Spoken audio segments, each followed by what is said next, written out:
حضرت زید بن اسلم رضی اللہ تعالی عنہ سے روایت ہے، آپ فرماتے ہیں حضرت عثمان بن مظعون رضی اللہ تعالی عنہ کی وفات کا وقت آیا، فأمر رسول اللہ صلی اللہ علیہ وسلم، تو اللہ کے حبیب صلی اللہ علیہ وآلہ وسلم نے حضرت عثمان بن مظعون کی تجہیز و تکفین کا حکم دیا۔ جب ان کو قبر کے اندر اتارا جا رہا تھا، اس وقت ان کی اہلیہ کہہ رہی تھی، اے ابو صاحب، تمہیں جنت کی بشارت ہو۔ رسول اللہ صلی اللہ علیہ وآلہ وسلم نے فرمایا، اے اہلیہ عثمان بن مظعون، تمہیں کیسے علم ہوا؟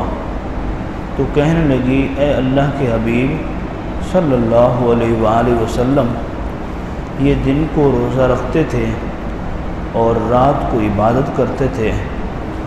تو آپ صلی اللہ علیہ وآلہ وسلم نے ارشاد فرمایا کہ اگر تم یہ کہتی کہ یہ اللہ اور اس کے رسول صلی اللہ علیہ وآلہ وسلم سے سچی محبت کرتے تھے تو یہ بھی کافی و شافی ہو جاتا۔ 48 صحابہ کرام علیہم رضوان کی سیرت پر ہم نے درس کو مکمل کر لیا۔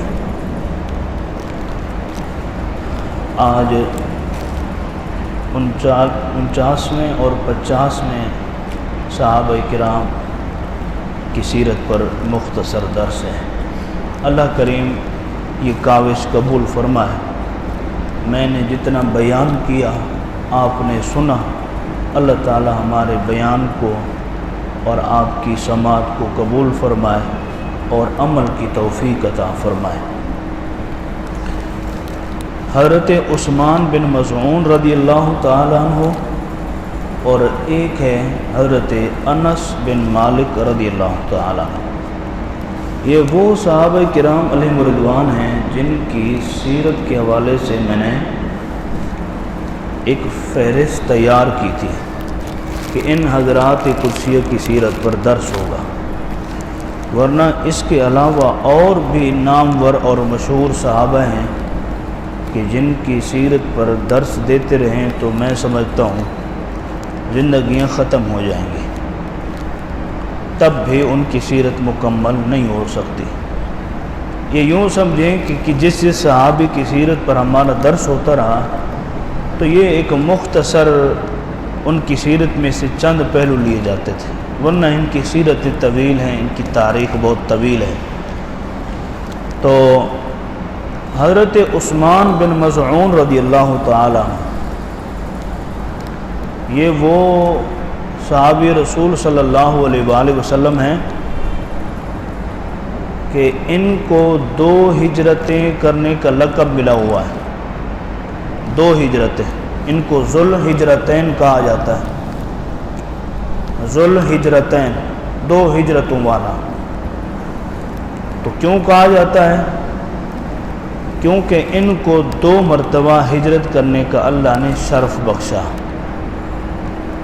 ایک مرتبہ مکہ سے حبشہ کی طرف اور دوسری مدینہ کی طرف، اللہ کے محبوب صلی اللہ علیہ وآلہ وسلم کی خاطر۔ تو حضرت عثمان بن مظعون رضی اللہ تعالی عنہ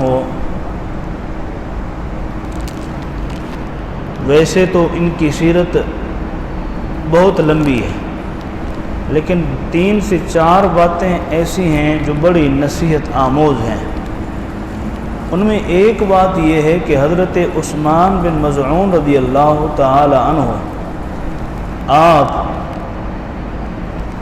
جب مسلمان کفار قریش سے تنگ آ کر کے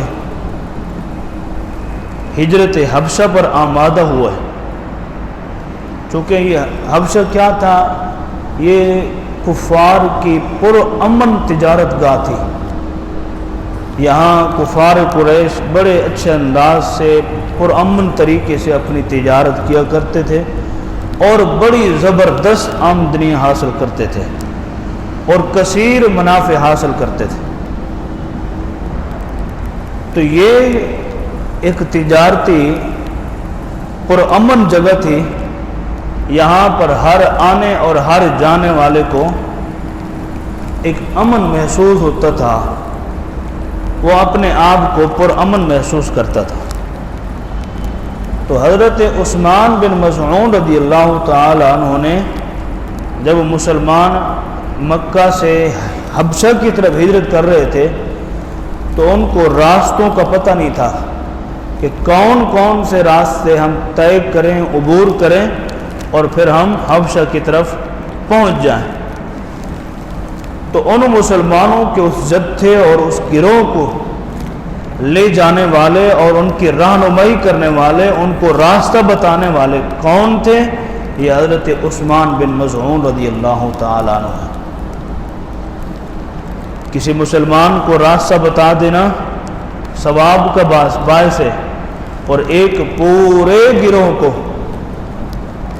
امن کی طرف لے جانا، امن والی جگہ کی طرف لے جانا، یہ اس سے بھی بڑھ کر ثواب کا باعث ہے۔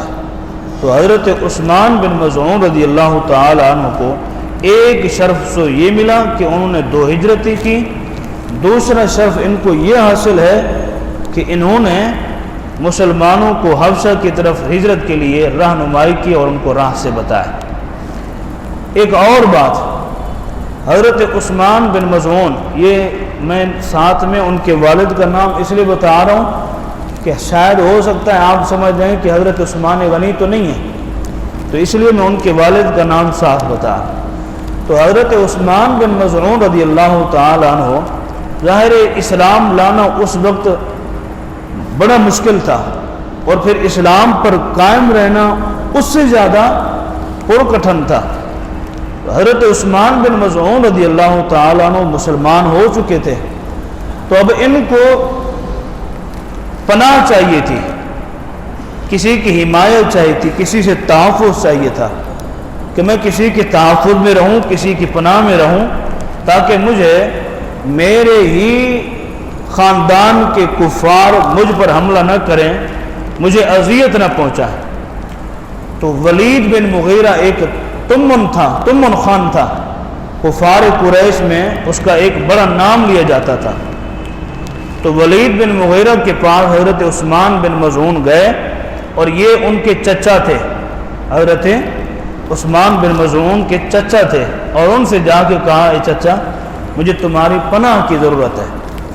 اب حیرت کی بات یہ ہے کہ تھوڑا عرصہ رہے حضرت عثمان اپنے چچا کی حفاظت میں، تھوڑا عرصہ رہے، پھر کہا، اے چچا میں نے یہ سوچا ہے کہ میرے باقی مسلمان وہ سارے مصیبتوں کا مقابلہ کر رہے ہیں، پریشانیوں کا مقابلہ کر رہے ہیں، اور میں تیری پناہ میں بیٹھ کر کے آرام سے سکون سے زندگی گزار رہا ہوں، میرے دن اور رات بڑے مزے سے کٹ رہے ہیں، اور باقی مسلمان بڑی پریشانی میں زندگی گزار رہے ہیں، لہذا میں نے یہ فیصلہ کیا ہے کہ میں کسی مشرک کے پاس نہیں رہ سکتا، میں کسی مشرک سے اپنی پناہ نہیں حاصل کر سکتا، لہذا مجھے تیری پناہ کی ضرورت نہیں ہے، رشتہ اپنی جگہ پر، میں جہاں مسلمان کسی بھی پریشانی اور مصیبت میں مبتلا ہوں گے میں انہی کے ساتھ رہوں گا، انہی کے ساتھ دن اور رات کاٹوں گا۔ تو اب حضرت عثمان کے چچا ولید بن مغیرہ نے کہا، بیٹا بھتیجا یہ ٹھیک نہیں ہے، اس وقت حالات کشیدہ ہیں، حالات خراب ہیں، لہذا تم میری امان میں رہے تو ٹھیک ہے، لیکن اگر تیرا اصرار ہے تو پھر ٹھیک ہے۔ تو حضرت عثمان نے کہا کہ اب چلتے ہیں مسجد شریف میں چلتے ہیں، تو اعلان کر کہ اب عثمان بن مظعون رضی اللہ تعالی عنہ میری حفاظت میں نہیں ہے، میری حفاظت میں نہیں ہے، میری پناہ میں نہیں ہے۔ ان سے اعلان کروایا، لوگوں کو بتایا، لوگوں میں ایک مسلمان ہوں اور نبی کا تابع دار ہوں، اللہ کا مطیع و فرما بردار ہوں، لہذا مجھے کسی بھی مشرک کی پناہ کی تحفظ کی ضرورت نہیں ہے۔ تو حضرت عثمان بن مظعون رضی اللہ تعالیٰ نے اعلان کروایا اور پھر آگے مسجد سے روانہ ہوئے۔ تو لبید بن مغیرہ، ایک ولید اور دوسرا ہے لبید۔ لبید بن مغیرہ یہ بھی کافر تھا، یہ بھی کفار میں سے تمن خان سمجھا جاتا تھا۔ تو لبید بن مغیرہ کچھ لوگوں کو بٹھا کر کے اشعار سنا رہا تھا، تو وہاں سے حضرت عثمان بن مظعون کا گزر ہوا، تو اس نے جو اشعار پڑھے اس میں پہلا جو شعر ہے، اس شعر کے اندر اس نے کہا کہ اللہ کے سوا ہر چیز باطل ہے۔ یہ شعر اس نے بالکل ٹھیک کہا۔ حضرت عثمان کے کانوں میں اس کے اشعار کی آواز پہنچی جب اس نے یہ لائن پڑھی کہ اللہ کے سوا ہر چیز باطل ہے۔ آپ نے کہا ٹھیک ہے۔ جب اس نے دوسری لائن پڑھی، دوسری لائن میں کیا تھا، اس نے کہا اللہ کے سوا ہر چیز باطل، اور پھر جتنی بھی نعمتیں اللہ نے دی ہوئی ہوں گی وہ سب کی سب نعمتیں ختم ہو جائیں گی، فنا ہو جائیں گی۔ اب یہاں حضرت عثمان بن مظعون رضی اللہ تعالیٰ عنہ چونک گئے۔ آپ نے فرمایا لبید تو نے پہلی بات ٹھیک کہی ہے، پہلی لائن ٹھیک کہی ہے، لیکن جو دوسری لائن کہی ہے وہ دوسری لائن تیری خراب ہے، ٹھیک نہیں ہے۔ تو نے کہا تمام کی تمام جنتی نعمتیں اور دنیاوی نعمتیں سب کی سب ختم ہو جائیں گی، نہیں، جنت کی نعمتیں کبھی ختم ہونے والی نہیں ہیں، یہ تو نے غلط کہا۔ تو اس نے کہا کہ میں نے کون سا غلط کہا ہے، میں بڑا نامی گرامی شاعر ہوں، بڑے بہترین اشعار پڑھتا ہوں، مجھ پر آج تک تو کسی نے انگلی نہیں اٹھائی، تو کون ہے؟ تو یہاں تھوڑی انبن ہوئی، تو اس نے لبید بن مغیرہ نے حضرت عثمان بن مظعون رضی اللہ تعالیٰ عنہ کے منہ پر تھپڑ مار، جس سے آپ کی ایک آنکھ چلی گئی، آنکھ آپ کی ختم ہو گئی۔ تو ولید بن مغیرہ جو حضرت عثمان کا چچا تھا، انہوں نے کہا بیٹا میں نے تمہیں پہلے بھی پناہ دی تھی، میں نے اب بھی تمہیں کہا ہوا ہے کہ اب بھی تم میری پناہ میں آ جاؤ، اب دیکھا نا تم میری پناہ سے نکلے، اب لبید بن مغیرہ نے تمہیں تھپڑ مار دیا، تمہاری آنکھ ضائع ہو گئی۔ تو حضرت عثمان بن مظعون رضی اللہ تعالیٰ نے فرمایا چاچا تمہاری بات اپنی جگہ پر، لیکن اگر راہ خدا اور راہ مصطفیٰ میں ایک کیا میری دو آنکھیں بھی چلے جائیں تو وہ بھی میں دینے کو تیار ہوں، دو آنکھیں بھی راہ خدا اور راہ مصطفیٰ میں دینے کے لیے اگر چلی جائیں تو وہ بھی دینے کے لیے تیار ہوں، لیکن یہ میں کسی کو کہنے کی اجازت نہیں دے سکتا کہ کوئی کہے کہ جنتی نعمتیں ختم ہونے والی ہیں، نہیں، جنتی نعمتیں ختم ہونے والی نہیں ہیں، یہ وہ نعمتیں جن کا رب العالمین نے خود ہم سے وعدہ فرمایا ہے اور ہمارے محبوب نے اپنی زبان اقدس میں بتایا۔ تو حضرت عثمان بن مظعون رضی اللہ تعالیٰ وہاں سے رخصت ہوئے۔ اچھا یہ کماتے کچھ نہیں تھے، ان کو دنیا پر کوئی اعتماد کوئی بھروسہ نہیں تھا، دنیا پر یہ یقین نہیں رکھتے تھے، ان کا یہ اپنا عقیدہ تھا، دنیا پر کوئی یقین اور اعتماد نہیں رکھتے تھے، کماتے نہیں تھے۔ ان کی اہلیہ جو ہے، ان کی اہلیہ کا نام ہے حضرت ام علا رضی اللہ تعالی عنہا۔ حضرت عثمان بن مظعون رضی اللہ تعالی عنہ کا وصال ہوا، جب وصال ہوا تو حضرت عثمان کی اہلیہ، ان کی اہلیہ کہتی ہیں کہ جب ان کا وصال ہوا تو میں رات کو سوئی میں خواب دیکھ رہی تھی، میں نے خواب دیکھا کہ ان کے لیے جنت سے ایک چشمہ جو ہے وہ بہہ رہا ہے، ان کے لیے ایک چشمہ جنت سے بہہ رہا ہے۔ میں صبح اٹھی بیدار ہوئی، میں نے یہ واقعہ اللہ کے رسول صلی اللہ علیہ وآلہ وسلم کی بارگاہ میں عرض کیا، میں نے کہا اللہ کے حبیب صلی اللہ علیہ وسلم عثمان کا انتقال ہوا اور میں نے رات کو خواب میں دیکھا ہے کہ ان کے لیے جنت سے ایک چشمہ بہہ رہا تھا، تو کیا یہ بات ٹھیک ہے؟ کیا یہ بات ٹھیک ہے؟ یہ میرا خواب سچا ہے؟ تو آپ صلی اللہ علیہ وآلہ وسلم نے ارشاد فرمایا اے سیدہ ام علا رضی اللہ تعالیٰ عنہ، تم نے جو خواب دیکھا ہے تمہارا خواب سچا ہے، ٹھیک ہے، اس کی وجہ یہ ہے کہ جیسا ان کا عمل تھا ویسا اللہ رب العالمین نے ان کے لیے انعام عطا فرمایا۔ وہ ان کا عمل کیا تھا؟ یصوم اللیل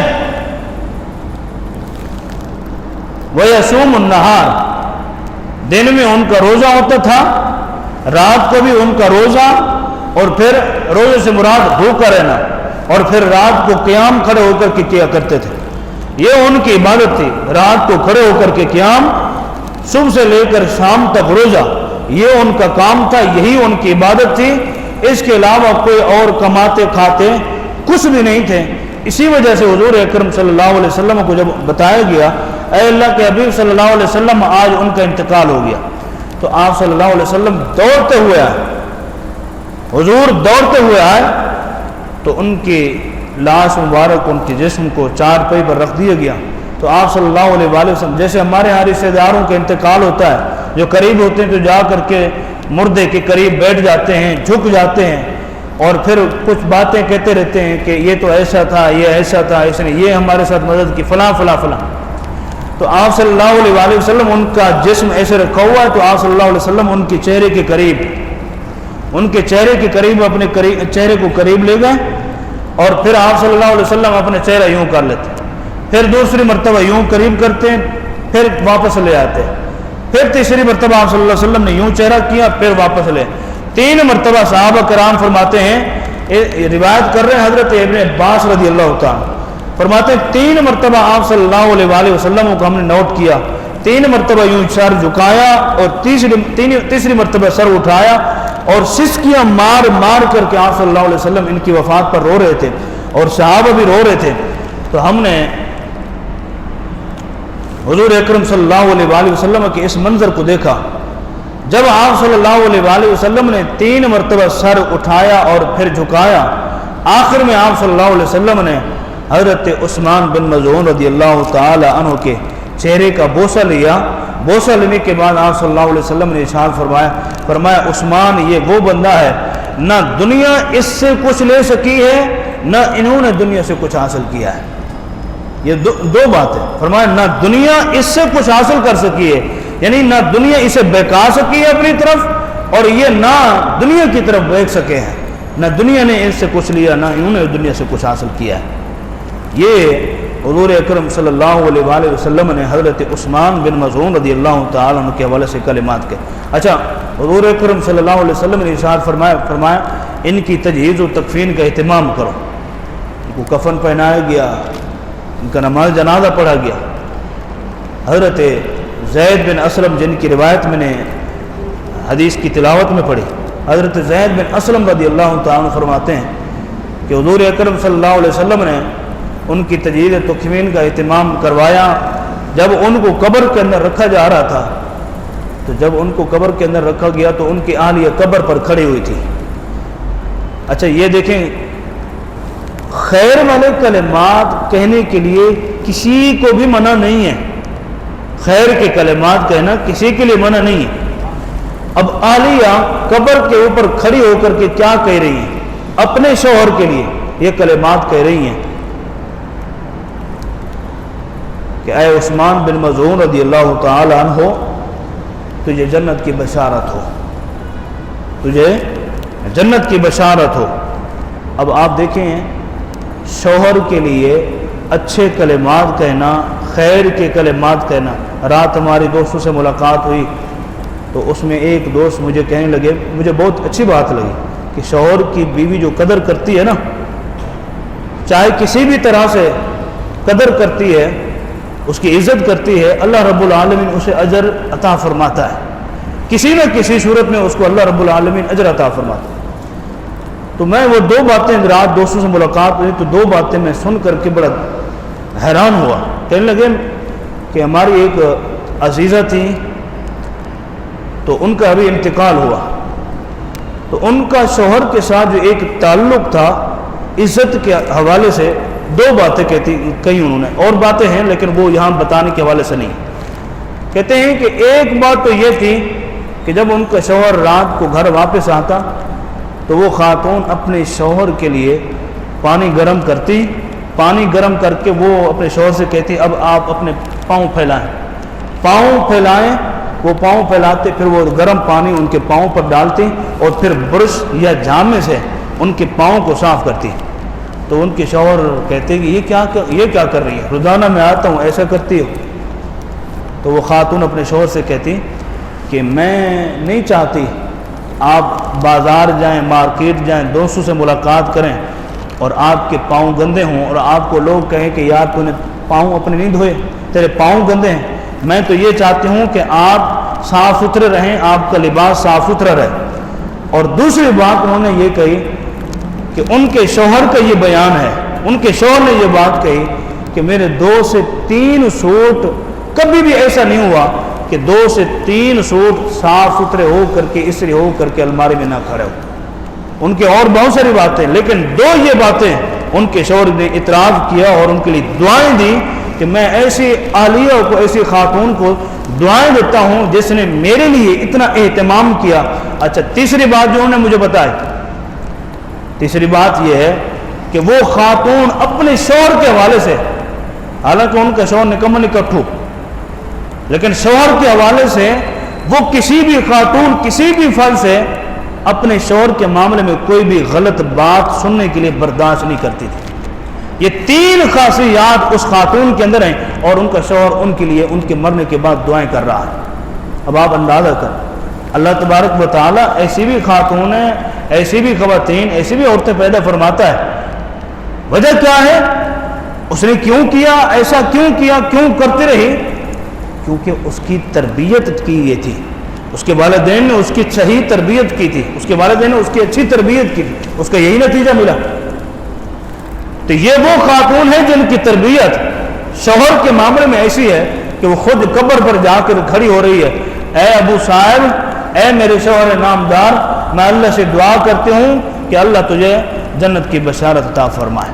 حضور اکرم صلی اللہ علیہ وسلم پاس میں کھڑے ہوئے تھے، پیارے آقا علیہ السلام نے ارشاد فرمایا، اے ام علا، کیا یہ کافی نہیں تھا، کیا یہ کہنا کافی نہیں تھا کہ عثمان بن مظعون رضی اللہ تعالی عنہ اللہ اور اس کے محبوب صلی اللہ علیہ وآلہ وسلم سے سچی محبت کرتے تھے؟ کیا یہ کافی نہیں تھا؟ اگر تو یہ بھی کہتی کہ اللہ اور اس کے محبوب سے یہ سچی محبت کرتے تھے، تب بھی ان کے لیے جنت کی بشارت تھی، تب بھی ان کے لیے جنت کی بشارت تھی، لیکن تم نے کیسے کہا؟ تم نے یہ جنت کی بشارت کے لیے کیوں کہا؟ تو انہوں نے عرض کی، اے اللہ کے رسول صلی اللہ علیہ وسلم، میں نے اس لیے کہا ہے کہ یہ دن کو روزہ رکھتے تھے اور رات کو کھڑے ہو کر کے اللہ کی بارگاہ میں عبادت کرتے تھے، اور اتنی عبادت کرتے تھے کہ کھڑے کھڑے ہو کر کے ان کے پاؤں سوج جاتے تھے، تب بھی اللہ کی عبادت میں تھکتے نہیں تھے۔ یہ حضرت عثمان بن مظعون رضی اللہ تعالی عنہ کی سیرت کے حوالے سے چند باتیں تھیں جو میں نے آپ کو بتائی ہیں۔ اس کے علاوہ اور بہت سی باتیں۔ اب اگلے صحابی رسول ہیں حضرت انس بن مالک رضی اللہ تعالی، ان کی سیرت کے حوالے سے آپ کو چند باتیں بتاتا ہوں، لیکن غور سے سننا ہے۔ حضرت انس بن مالک رضی اللہ تعالیٰ عنہ کا مختصر تعارف تو یہ ہے کہ حضرت انس رضی اللہ تعالیٰ عنہ خادم رسول ہیں، ان کی والدہ کا نام ام سلیم رضی اللہ تعالیٰ عنہ ہے۔ حضرت انس بن مالک رضی اللہ تعالیٰ عنہ کی عمر 10 یا 11 سال ہے۔ ان کی والدہ ام سلیم حضور اکرم صلی اللہ علیہ وآلہ وسلم کی بارگاہ میں لے آتی ہیں۔ اچھا، اللہ رب العالمین نے حضرت انس کی والدہ کو عقل بڑا بہترین دیا تھا، چھوٹے بڑے کی شناخت، شوہر کے حوالے سے بڑی سوجھ بوجھ رکھنا ہر حوالے سے، اور گھریلو معاملات میں گھر کو چلانا کیسا ہے، کس طریقے سے چلانا ہے، اللہ رب العالمین نے ان کو یہ فہم و فراست عطا فرمائی تھی۔ اب دیکھیں، ام سلیم رضی اللہ تعالی عنہ اپنے چھوٹے بیٹے حضرت انس کو لے کے آ رہی بارگاہ رسالت مآب صلی اللہ علیہ وسلم، اے اللہ کے حبیب، اس کو اپنی خدمت کے لیے قبول فرمائے۔ یہ ایک بہانہ تھا، یہ ایک بہانہ تھا اللہ کے حبیب صلی اللہ علیہ وآلہ وسلم کی خدمت کے لیے۔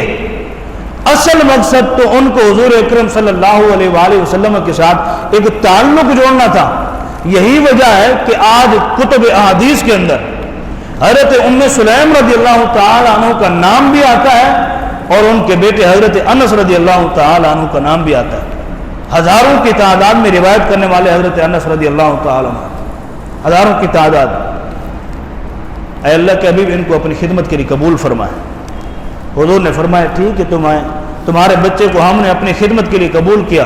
حضرت انس رضی اللہ تعالی عنہ فرماتے ہیں، میرا حضور کے گھر آنا جانا ایسے رہتا تھا، حضور کے ازواج مطہرات کے ساتھ اٹھنا بیٹھنا ایسے رہتا تھا جیسے حضور اکرم صلی اللہ علیہ وآلہ وسلم کے گھر کا فرد ہی میں شمار کیا جاتا ہوں۔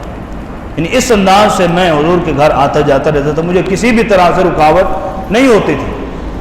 ایک مرتبہ پھر حضرت انس رضی اللہ تعالیٰ عنہ کی والدہ حضور کی خدمت میں آئے، عرض کی اے اللہ کے رسول صلی اللہ علیہ وسلم میں ایک درخواست لے کے آئی۔ حضور اکرم صلی اللہ علیہ وسلم نے ارشاد فرمایا کیا بات ہے، کون سی درخواست ہے؟ تو کہنے لگی یا رسول اللہ صلی اللہ علیہ وسلم ویسے کہنے تو نہیں چاہیے لیکن بس میری یہ چھوٹی سی گزارش ہے، میرے اس بیٹے کے لیے دعا فرما دیں۔ حالانکہ اب آپ ہمارے 10 12 سال 15 سال کے جو بچے ہیں جاتے ہیں کماتے ہیں، کسی بھی مکینک کے پاس کھڑے ہو جاتے ہیں کماتے ہیں، حالانکہ سیکھ رہے ہوتے ہیں لیکن وہاں سے تھوڑا تھوڑا کما بھی رہے ہوتے ہیں۔ مستری مکینک صاحب کچھ نہ کچھ 50 100 200 150 دے دیتا ہے، یہ کمانے کا بہانہ بھی ہے اور سیکھنے کا بہانہ بھی ہے۔ اور اگر مکینک نہ بھی دے تو پھر گھر والے کیا کہتے ہیں یہ تو ہمارے بچے سے کام ہی لیتا رہتا ہے، دیتا تو ہے کچھ نہیں، وہ اٹھا کر کے کسی اور کے ہاں بھیج دیتے ہیں۔ لیکن یہاں دیکھیں کوئی لینے دینے کا معاملہ نہیں ہے۔ ایک بات عرض کی اے اللہ کے حبیب صرف اور صرف میرے بیٹے کے لیے دعا فرما دیں، میرے بیٹے کے لیے دعا فرما دیں، دعائے برکت فرما دیں، دعائے خیر فرما دیں، ان کے مال کے لیے دعا فرما دیں، ان کے اولاد کے لیے دعا فرما دیں، اور کچھ نہیں چاہیے، خدمت کا صلہ، خدمت کا بدلہ، اور کچھ نہیں چاہیے۔ تو آپ صلی اللہ علیہ وآلہ وسلم نے ہاتھ اٹھائے، دعا کی، حضور نے اللہ کی بارگاہ میں دعا کی اے اللہ ان کے مال میں، ان کے رزق میں اور ان کی اولاد میں برکت عطا فرما۔ حضور نے دعا فرمائی۔ اب دعا کی برکت کا نتیجہ کیا ہے؟ حضرت انس رضی اللہ تعالی عنہ کے مال کے لیے دعا فرمائی، اللہ نے ان کو باغ عطا فرمایا، اور باغ بھی ایسا کہ سال میں 2 مرتبہ پھل، سال میں 2 مرتبہ پھل دینے والا باغ، اور پھر اولاد 120 سے زائد اللہ نے ان کو پوتے پوتیاں نواسے عطا فرمائے۔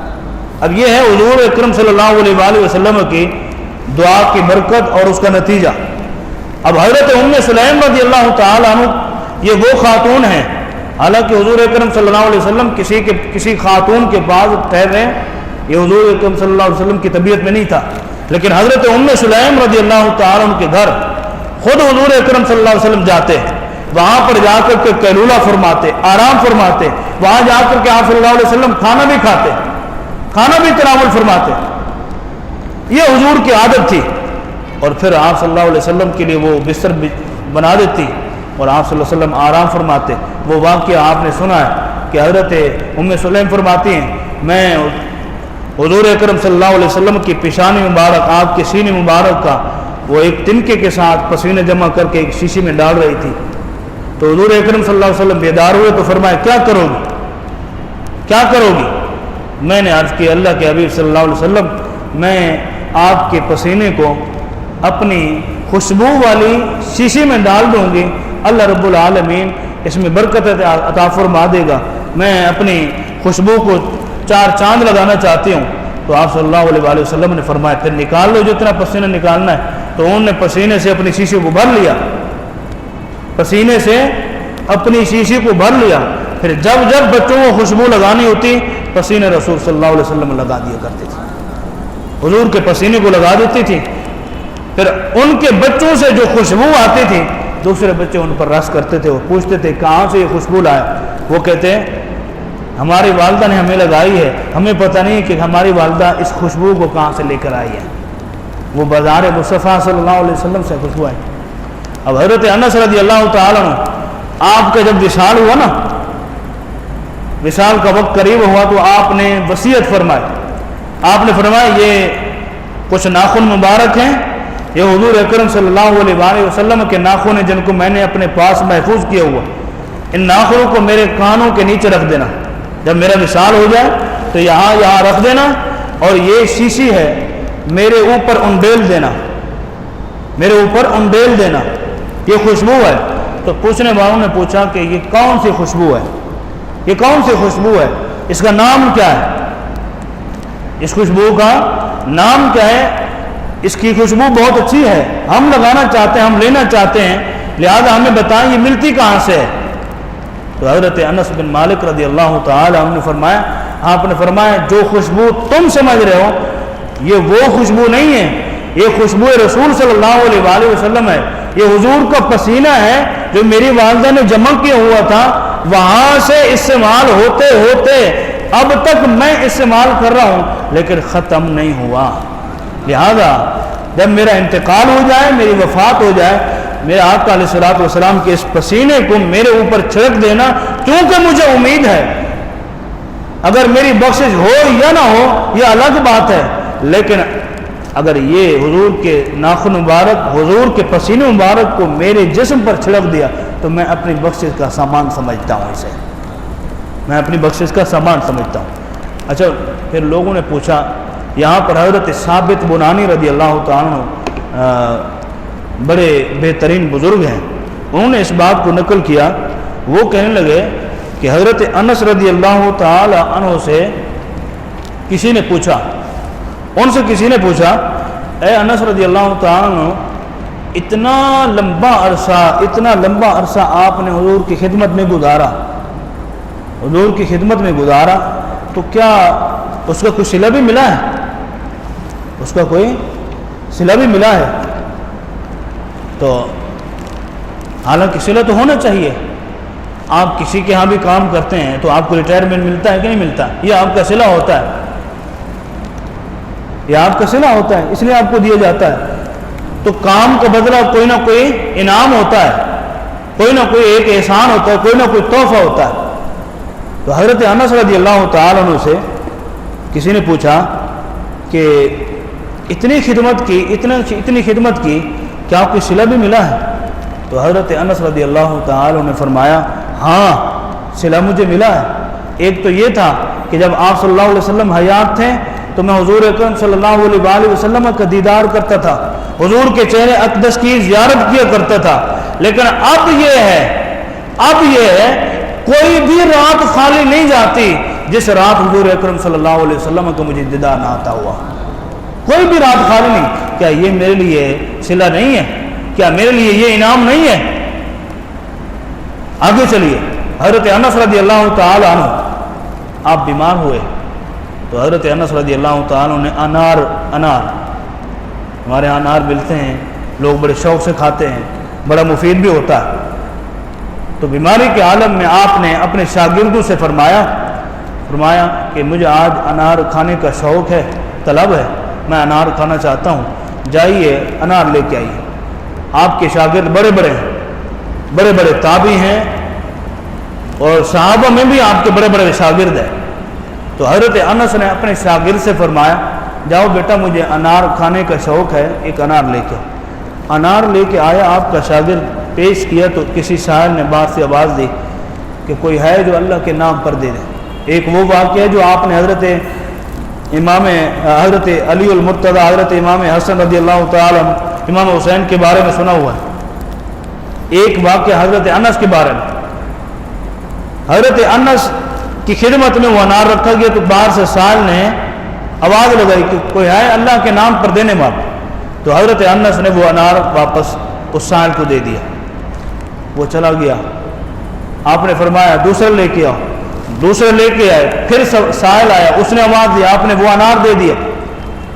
تیسری مرتبہ پھر آپ کے شاگرد نے کسی دوسرے کلاس فیلو سے کہا کہ آپ ایسا کرو، میں یہاں اپنے استاد حضرت انس بن مالک رضی اللہ تعالیٰ کے پاس کھڑا ہوتا ہوں، آپ دروازے پر کھڑے ہو جائیں، باہر سے انار منگواتے ہیں، کوئی بھی سائل آئے اس کو آواز دینے سے پہلے اس کو یہ درہم دے دینا، اس کو دینار دے دینا۔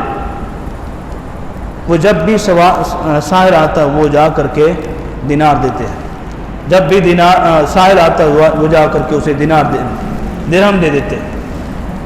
تو اس شاگرد سے کسی نے پوچھا کہ تم نے ایسا کیوں کیا، تم نے ایسا کیوں کیا؟ تو انہوں نے کہا کہ ہمیں ہمارے استاد حضرت انس رضی اللہ تعالیٰ عنہ کی طبیعت کے بارے میں پتہ ہے کہ ان کے پاس اگر ہم 70 مرتبہ بھی انار لاتے اور 70 مرتبہ آ کر کے سوال کرتا، تب بھی یہ اللہ کی رضا کی خاطر یہ ان کو انار دیتے چلے جاتے اور ان سے ثواب حاصل کرتے چلے جاتے۔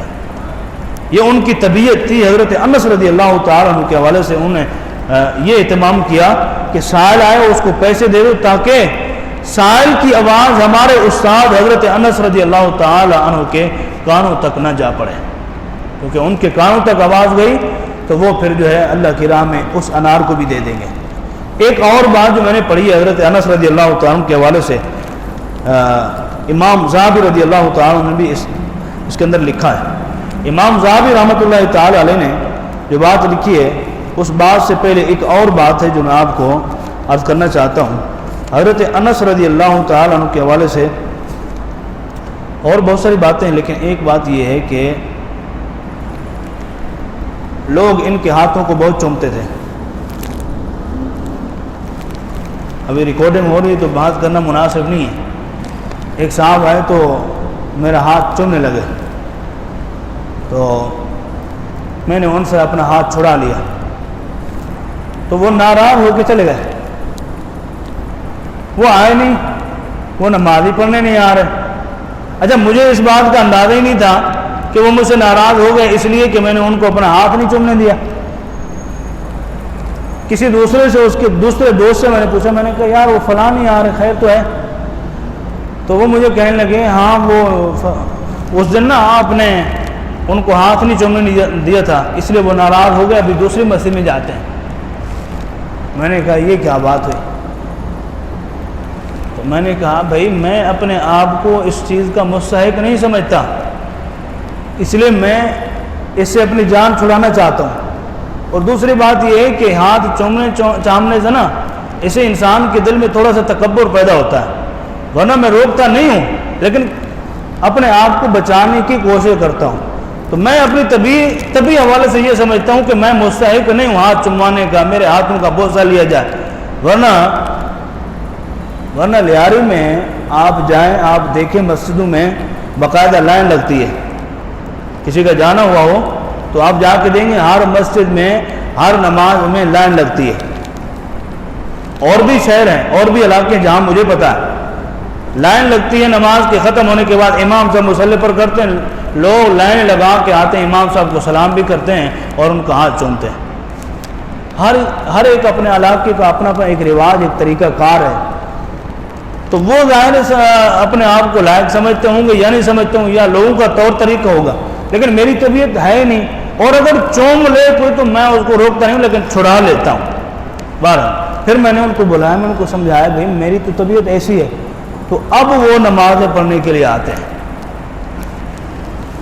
تو چھوٹی چھوٹی باتیں ہیں، اس حوالے سے ہمیں جو ہے وہ دل پہ نہیں لینا چاہیے۔ تو میں کہہ رہا ہوں کہ حضرت انس رضی اللہ تعالی عنہ کے ہاتھوں کو لوگ چومتے تھے، ان کا آپ کے بوسہ لیتے، لیکن آپ منع نہیں کرتے تھے۔